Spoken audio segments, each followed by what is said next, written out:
Kirundo et qui se réclament d'être des partisans d'Agathon Rwasa. Mais nous devons dire que, pas plus tard qu'hier, on a fait un panorama des détenus dans les différentes prisons du pays. Il n'y a pas une seule prison qui regorge, par exemple, de prisonniers ayant les mêmes opinions politiques, ou appartenant au même parti politique, ou à la même ethnie, ou à la même région, etc. Toutes les prisons, en fait, évidemment, si vous voulez, des personnes de diverses opinions et de divers horizons. Donc ça m'étonne que n'est-ce pas, par exemple, des personnes qui sont poursuivies pour des infractions quelconques, en fait, préfèrent revêtir la casquette d'un parti politique, bien d'une tendance politique, n'est-ce pas, pour dire qu'ils ne peuvent pas être poursuivis. Et donc, à l'analyse des dossiers, on va voir, dans le cas de Kirundo, on a des informations en fait qui montrent qu'il y a des infractions pour lesquelles ces individus sont poursuivis, qui n'ont rien à voir avec les opinions politiques des uns et des autres. Oui, le trafic continue à se manifester. Et très souvent, les victimes sont des femmes et des jeunes, et parfois à la recherche d'opportunités. Et malheureusement, c'est des cadeaux empoisonnés, comme on a l'habitude de le dire. Donc les gens pensent qu'ils vont trouver des opportunités, mais finalement, ils se retrouvent piégés, n'est-ce pas, dans des situations indescriptibles. Alors, nous continuons surtout à sensibiliser les autorités, que ce soit les autorités administratives, judiciaires, de la police, les ONG de défense des droits de l'homme, les avocats, etc.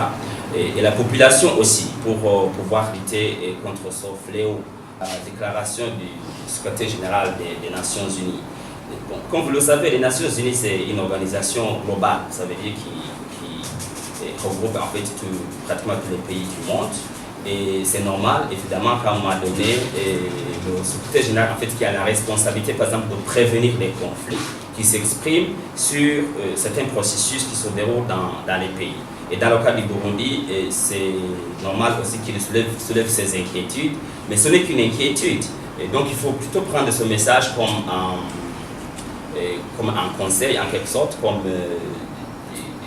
une dose de prévention, n'est-ce pas, pour éviter à ce que le processus, par exemple, puisse avoir des effets négatifs pour la population. Et donc, finalement, c'est un clin d'œil, en quelque sorte, avec toutes les parties prenantes, et pour que ce processus, en fait, puisse aboutir, si vous voulez, à quelque chose de bien pour le peuple burundais. Donc, il faut prendre cela plutôt comme un clin d'œil que toute autre chose.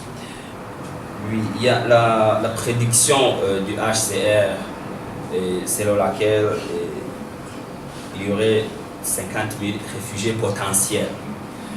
Et notre analyse, c'est que en fait, la situation de réfugiés, ce n'est pas une création, c'est en fait une situation de fait dans laquelle les gens se retrouvent. On ne peut pas planifier de fuir, donc en disant l'année prochaine je vais fuir.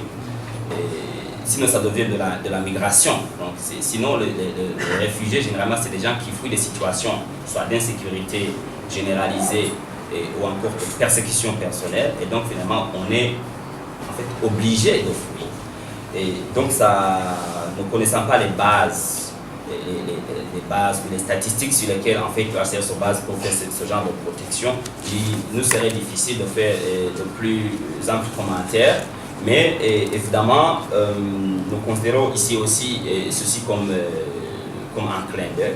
Et encore une fois, l'important ce serait que on regarde justement, on connaît les causes des déplacements massifs en général, c'est pas au Burundi seulement, c'est aussi en Afrique et dans le monde.